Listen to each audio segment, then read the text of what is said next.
for those that continue to seek improper and illegal entry into this country, be forewarned. This is a new era. This is the Trump era.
Got a new title, former pink slip. That's everybody, a lot of people have gotten pink slips, I guess, but mine's a little more public than most, I gotta say. But I really enjoyed the honor and appreciated the President allowing me to serve almost 2 years. Today, Dr. Kupperman was scheduled to testify as part of the House impeachment inquiry for a previously scheduled deposition, and he was a no-show. This is deeply regrettable.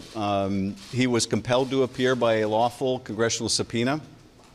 Just within the last few days, of course, the district court has ruled that the impeachment inquiry is perfectly valid. Witnesses like Dr. Kupperman need to do their duty and show up.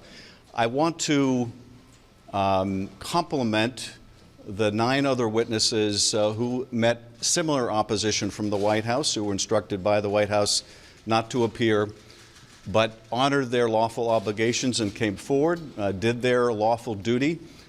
We greatly appreciate the courage that they have shown and that other witnesses will show who are scheduled to appear. The lawsuit that Dr. Kupperman filed in district court has no basis in law. A private citizen cannot sue the Congress to try to avoid coming in when they're served with a lawful subpoena. We expect that the court will make short shrift of that argument, but nonetheless, we move forward. Dr. Kupperman had testimony we believe would corroborate the allegations of misconduct that other witnesses have made.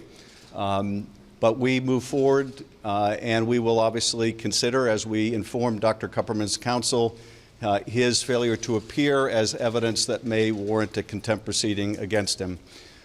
In terms of where we are, we have had a full schedule up until this point. We got a full schedule from this point. I think we can infer from the White House opposition to Dr. Kupperman's testimony that they believe that his testimony would be incriminating of the President. It is also, I think, very plain, additional and powerful evidence of obstruction of Congress and its lawful function by the President that yet again, and even after a court decision affirming the right of Congress to proceed with this impeachment inquiry, the White House has obstructed the work of a co-equal branch of government. If this witness had something to say that would be helpful to the White House, they would want him to come and testify. They plainly don't.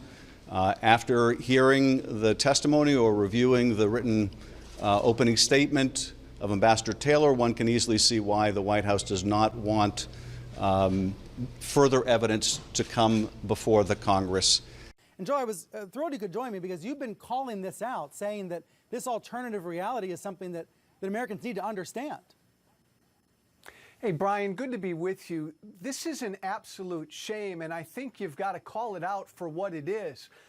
The Americans who listen to Fox News and conservative talk radio are being lied to and manipulated every day when it comes to impeachment. It's not a surprise. They were lied to and manipulated every day with the Russia investigation, really with all things Trump. And it's dangerous because, look, no matter where you stand on impeachment, and I believe this president deserves to be impeached, the vast majority of the American people understand that when it comes to Ukraine, he did something wrong. But those people who listen to the opinion shows on Fox and those people who listen to my former world, conservative talk radio, they have no clue because they're being told every day he's done nothing wrong. They're being told every day, Brian, it's the deep state and it's Hillary. They're being bombarded by that every day. That's so dangerous. So you're saying this is a problem. You're saying you used to be part of the problem. What changes this calculus? Does anything change this? Well, I don't look, most of the people in the conservative media are not going to change. You've got people like Hannity and Seb Gorka. They've got their noses way too far up the president's butt to ever change. They're going to do what President Trump tells them to do. Brian, I was in that world. I mean, you get pressure. I got pressure every day from my syndicator. You've got to speak well about Trump. Don't criticize Trump. If you have a conservative talk radio show these days, you're told, don't criticize the president. And Brian, it's like a lot of my former Republican colleagues in Congress. Privately, you know, like I know, they don't like Trump. They can't stand Trump. But they're afraid to say that publicly because they're afraid of Trump's voters. Most of these conservative talk radio hosts, they want to keep their listeners. They want to keep their shows. So they lie to them. They lie to their listeners, and they keep feeding them what they want to hear. But how, if the Fox firewall is holding, if the right-wing talk radio firewall is holding, how do you get your message out about what I would call your long-shot campaign for the nomination? Are you even getting booked on Fox these days, Joe? Hey, Brian, it's funny. Look, no, I don't get booked on Fox, but Fox stopped booking me about 1.5 years, 2 years ago when I began to criticize the president. I mean, well before I was an announced candidate for president, Fox News made it clear to me, we don't want anybody, Brian, I'm a conservative. They said, we don't want any conservative on Fox News who criticizes the president. Look, I look at the polls, though, and we see every day that even more and more Republicans understand that the president did something wrong. The Washington Post, Brian, they had a poll out just this past week. Donald Trump's approval rating is down to 74%.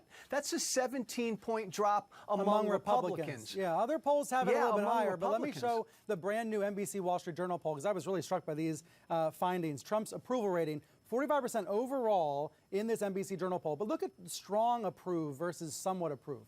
Of the Americans who approve of the president, 31% of Americans strongly approve, and the other 14% just somewhat approve.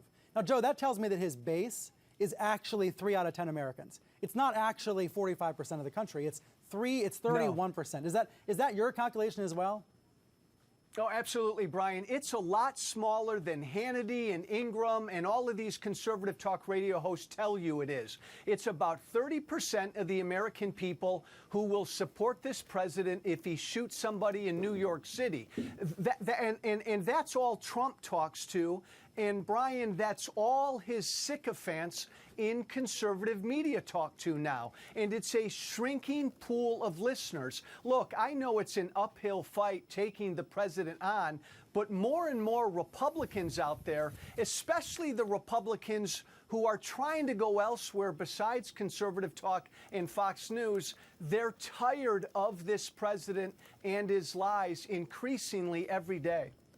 You know, let me put that poll back up briefly because the other striking finding is that of the 53% who disapprove of the president, almost everybody strongly disapproves. Look at that. It's just the intensity of the polarization continues to get worse and worse.